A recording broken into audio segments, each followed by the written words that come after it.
Assalamualaikum warahmatullahi wabarakatuh. Pada pelajaran kali ini kita membahas satu metode pendukung keputusan, merupakan dari kelanjutan dari metode-metode sebelumnya. Nah, pada metode ini, judul metodenya yaitu Multi-Objective Optimization on the Basis of Ratio Analysis, atau disingkat dengan namanya MORA. Metode MORA ini kelebihannya itu dia sangat fleksibel, mudah untuk dipahami, ya. Jadi untuk pelajaran-pelajaran dasar di sistem pendukung keputusan, metode ini sangat efektif, sehingga mahasiswa mudah untuk memahami di dalam melakukan perankingan. Metode MORA ini diperkenalkan awalnya oleh Brill, ya. Pada tahun 2004 dikenal dengan multi-objective optimism. Jadi pada tahun 2004 namanya pertama multi-objective optimism. Ya. Namun pada tahun 2006 ya, bersama dengan Zabotkas, ya kan, diperbaiki lagi menjadi multi-objective optimism on the basis of ratio analysis, atau disingkat dengan namanya MORA. Ya. Metode MORA ini dia tetap mengenal atribut benefit, ya, keuntungan, dan juga atribut cost, ya, biaya. Nah, langkah-langkah di dalam penyelesaian metode MORA ada 3 langkah, ya, sangat sederhana, yang 3 langkah. Yang pertama, mempersiapkan matrik keputusan. Yang kedua, melakukan normalisasi matrik keputusan. Yang ketiga, menghitung nilai optimasi. Ya. Memang kalau di rumusnya ada 3, cuma dari ketiga rumus ini ada salah satu yang option, ya, bisa digunakan, bisa tidak. Nah, kita lihat di langkah pertama, semua metode pendukung keputusan membutuhkan matrik keputusan. Ya. Sini dikenal dengan namanya matriks XIJ. Selanjutnya di langkah kedua melakukan normalisasi. Nah, di sini kalau ini saya perbesar, ya, XIJ bintang. Ya, jadi kalau di metode pendukung keputusan yang lain, matrik normalisasi itu ada dikenal dengan RIJ. Nah, kalau di metode MORA dikenal dengan XIJ bintang. Sebenarnya sama saja, yaitu sama-sama merupakan matrik ternormalisasi. Di sini rumusnya XIJ dibagi dengan akar pangkat sigma J, ya. Sigma I alternatif ke I dimulai dari 1 sejumlah M. M itu jumlah dari baris. Ya. Di sini penjumlahan dari XIJ sebenarnya, tapi XIJ-nya harus dipangkatkan 2 terlebih dahulu. Artinya adalah kalau kita melihat di matrik keputusan ini, nah ini XIJ ini dipangkat 2, yang kedua dipangkat 2, yang ketiga dipangkat 2, yang keempat, baris keempat maksudnya dipangkat 2, kemudian dijumlahkan semuanya, baru diakar pangkatkan. Nah, inilah dia rumus yang melakukan normalisasi matrik keputusan. Untuk yang di bawahnya, ya, akar pangkat sigma I dimulai dari 1 sejumlah M, ya, melakukan penjumlahan dari XIJ pangkat 2. Nah, ini tadi, ya. Nah, kalau udah didapatkan akar pangkatnya, barulah XIJ dibagi dengan akar pangkat ini tadi. Nah, ini rumus yang kedua. Untuk rumus ketiga, menghitung nilai optimasi. Jadi ada 2 opsi di sini. Yang pertama, tanpa mengikut sertakan bobot. Yang kedua, menyertakan bobot kepentingan. Jadi di sistem pendukung keputusan itu ada bobot kepentingan untuk masing-masing kriteria atau atribut. Ya. Nah, kalau kita lihat di sini tanpa bobot, di sini tidak ada bobotnya. Artinya perhitungannya, ya, pemahaman dari rumus ini adalah tadi kan di atas dijelaskan bahwa MORA itu ada 2 juga, ya, keuntungan dan biaya juga. Nah, yang di keuntungan itu yang pertama ini untuk keuntungan, yang kedua di sini untuk biaya. Jadi maksudnya, dimulai J sama dengan 1. J itu adalah atribut, N ini adalah jumlah atribut. Nah, pertengahan-tengahnya ada G. G ini adalah untuk membedakan atribut benefit dan atribut cost. Jadi kalau dia sampai G itu adalah atribut cost, G ditambah 1 sampai N itu adalah atribut cost. Jadi ada minimum dikurangi, maksimum dikurangi minimum. Kriteria maksimum dikurangi dengan kriteria minimum. Itu maksud dari pernyataan ini. Tanpa biaya. Ya.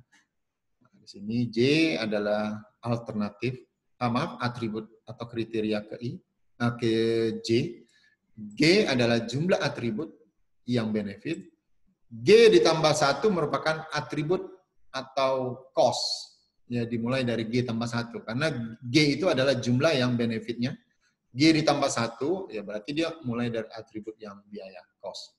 Menuju ke N. N adalah jumlah daripada kolom atau atribut. Ya. Nah, kalau ini tanpa bobot kepentingan. Ya.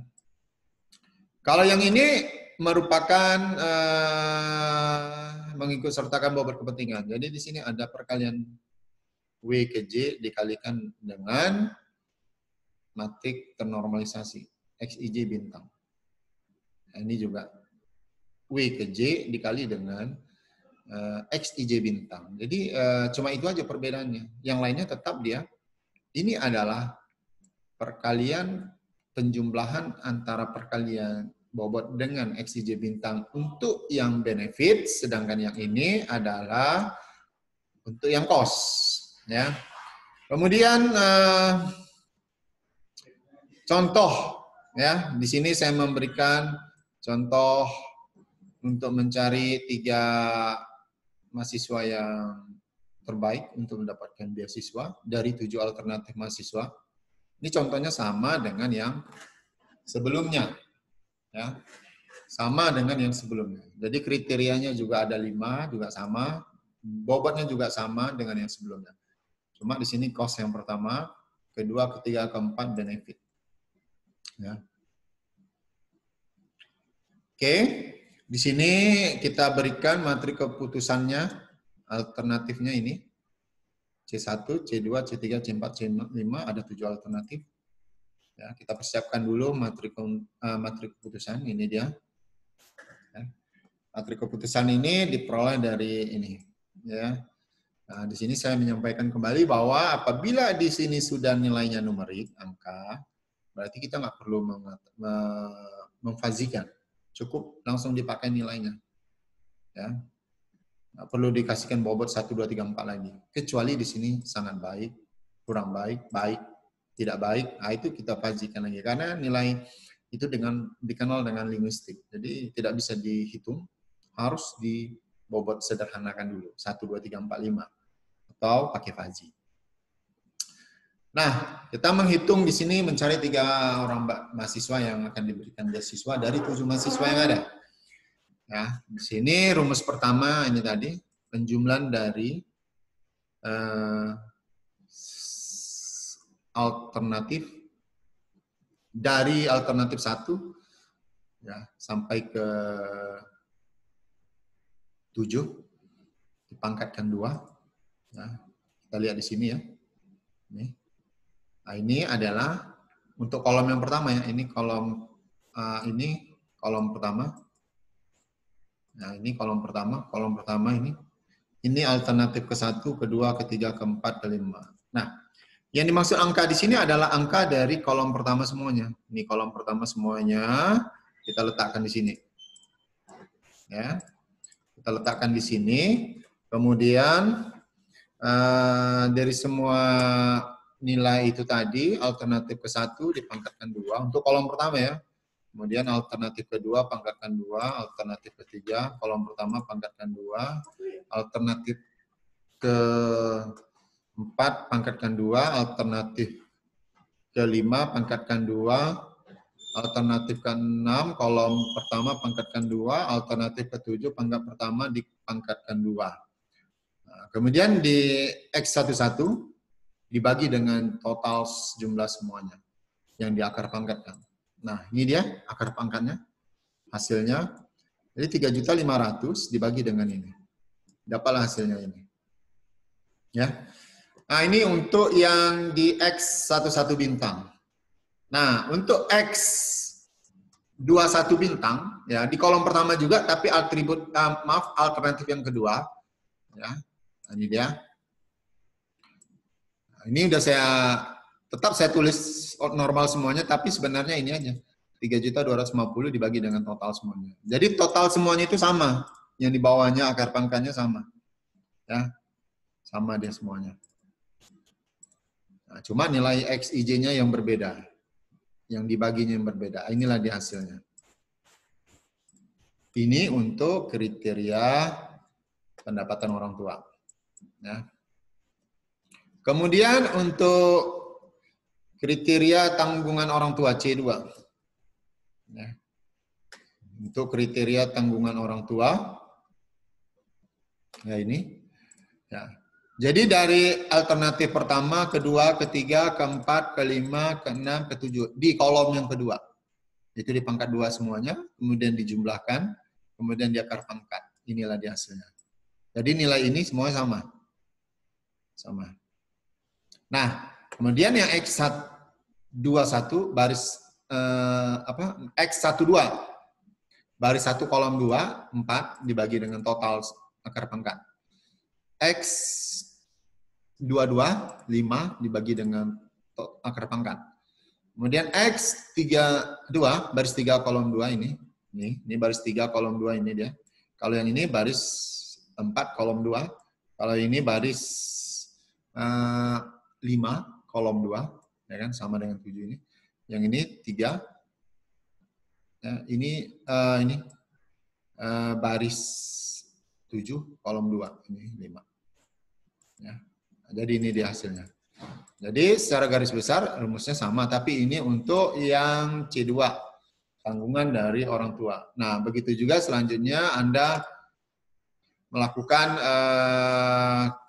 perhitungan untuk kriteria ketiga hingga kriteria kelima. Ya. Hasil dari perhitungan matrik yang ternormalisasi diperoleh, inilah dia matriknya. Nah, ini tadi yang C1, ini yang C2. Nah, ini tadi kan belum ada. Nah, ini sama semua perhitungannya ini. Ini contohnya sudah ada. Kemudian langkah ketiga itu menghitung nilai optimum. Ya. Optimum.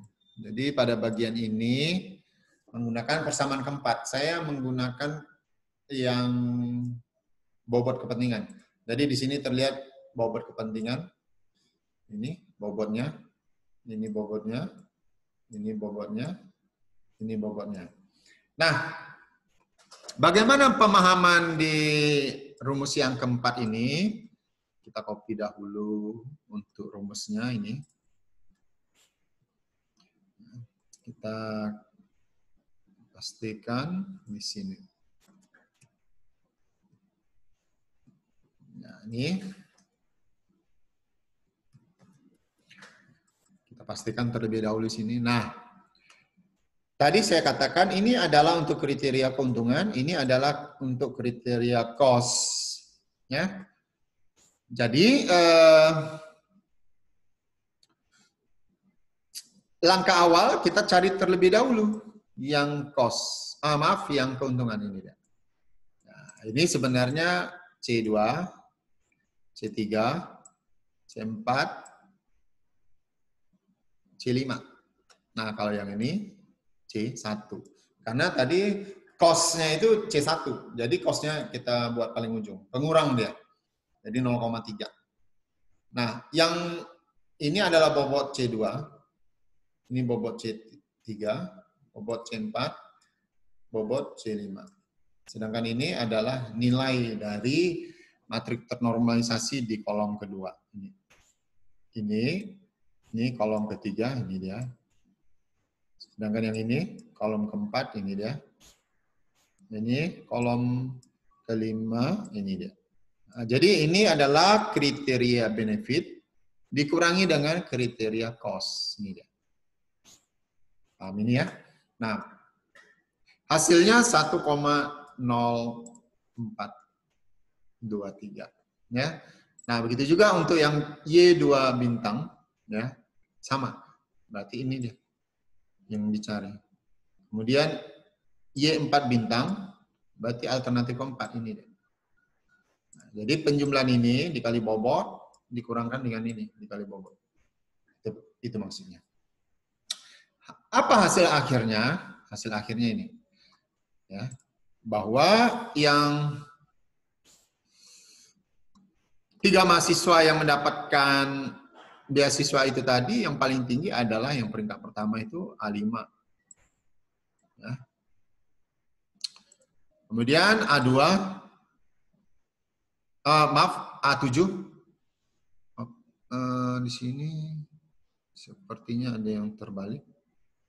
Yang peringkat kedua itu A7. Oh ya, ini Didin. Ini peringkat 2. Pas. Kemudian peringkat ketiga itu adalah Dery. Ini peringkat 3 Dery. Ya, kalau dilihat hasil perhitungan ini sama dengan metode-metode sebelumnya, SAW dan WP. Hampir sama. Nah, beginilah cara untuk menghitung dengan menggunakan metode MORA. Multi-objective optimization on the basis of ratio analysis, atau disingkat dengan MORA. Jadi secara garis besar MORA itu ada 3 langkah. Langkah pertama mempersiapkan materi keputusan, langkah kedua menghitung normalisasi, langkah ketiga menghitung nilai optimum, ya, atau optimasi, melakukan optimasi. Ya.